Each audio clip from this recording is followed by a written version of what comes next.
I just wake up every day. I'm doing this 12 hours a day, day after day after day, and I will till I keel over. It's my life. It's my passion. It's the only thing I'm interested in doing. And I put one foot in front of the other. And what tends to happen is you get somewhere.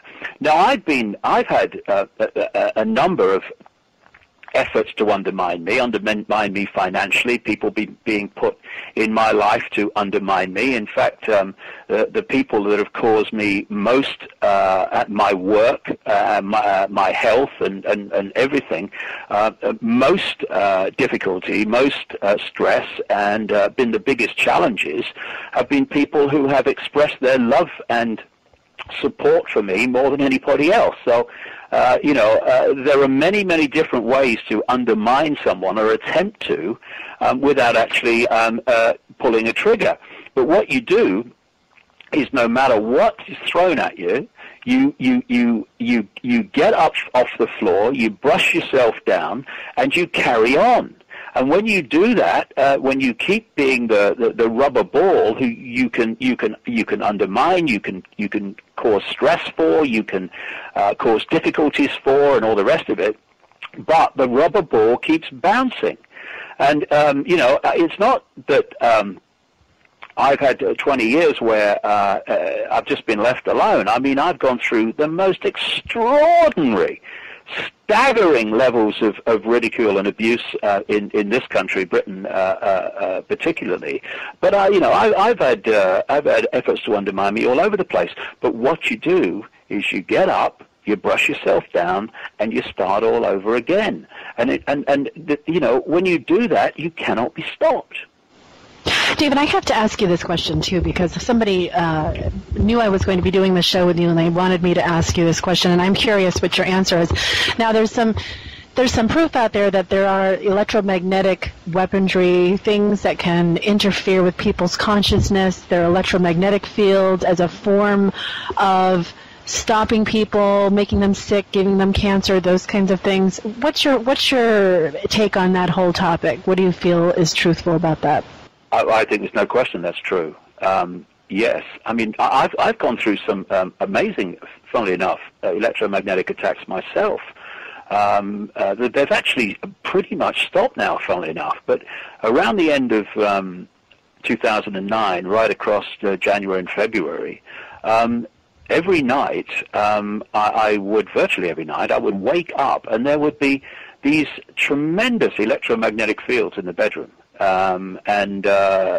They sometimes look like metallic, like spider things and all the rest of it. But then there was it wasn't that, you could just see them. You could feel them very powerfully too. I remember one night they were disrupting my sleep so much that I got up out of the bedroom and I walked into my lounge and I lay on the sofa and I fell asleep there, and I woke up again.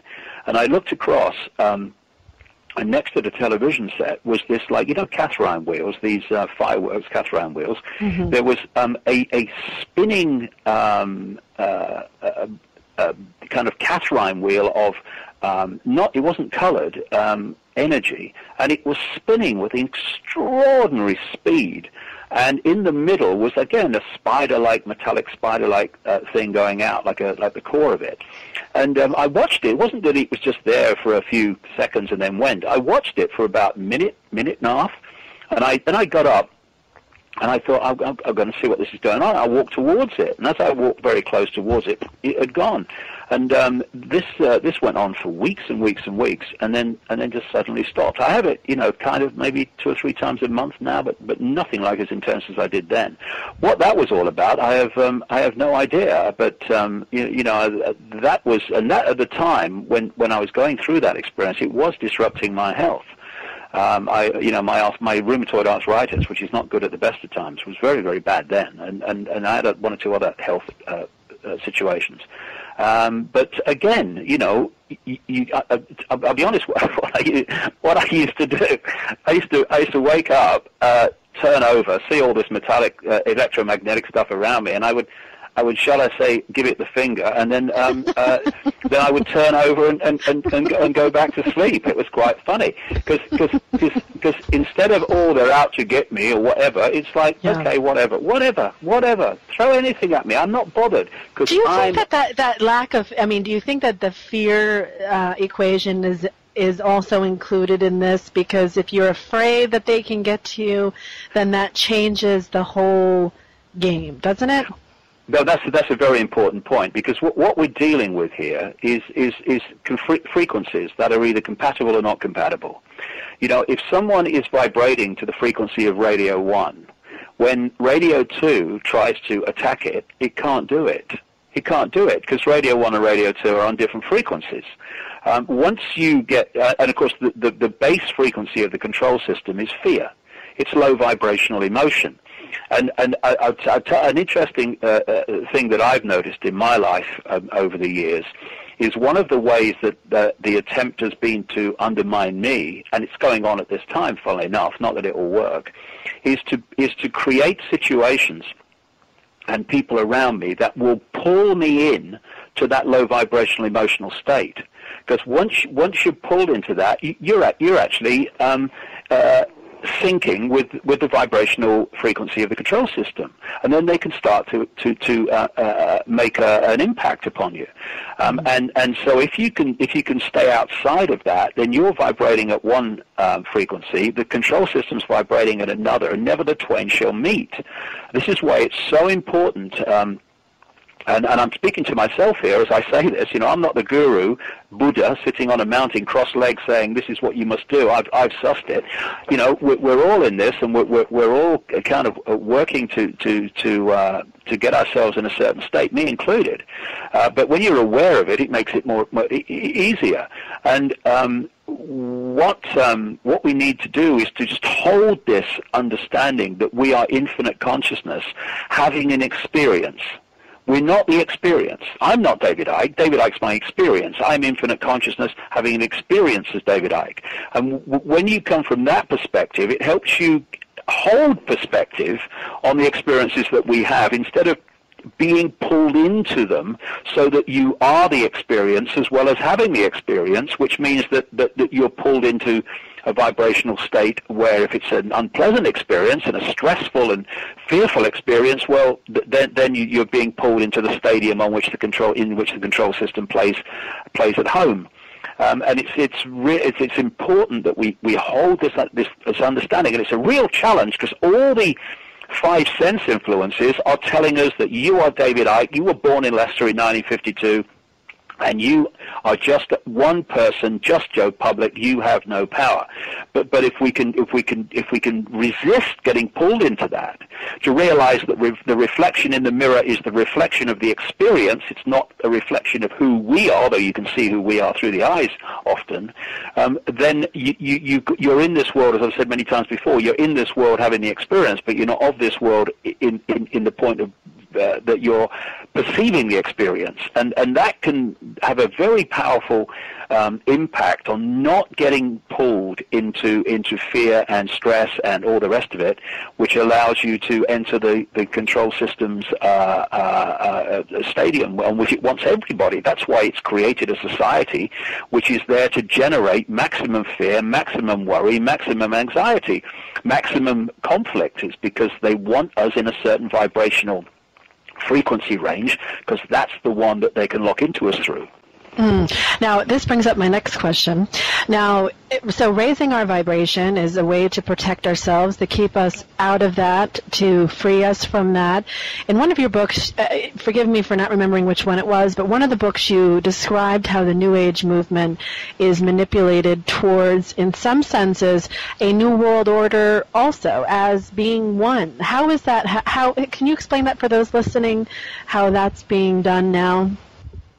Well, you know, I looked at the New Age movement a lot when I first started to awaken, because it was my first port of call when I was trying to get an understanding of what the heck was happening to me 20 years ago, and I've observed it, and I don't want to sit here now and say New Age load of rubbish and all the people in it rubbish. No, I'm not saying that. There are some wonderful people that operate in what people would call the New Age movement, an enormous number of genuine people. What I'm saying is that there are elements of it, and I would say significant elements of it, that think they've rejected religion in general, but have actually just accepted another one. You know, if you give your power away to Christian heroes or Jewish heroes or Muslim heroes, that's considered by many people in the New Age as absolutely wrong. You must take your power back. You must be in your own power. You must create your own reality.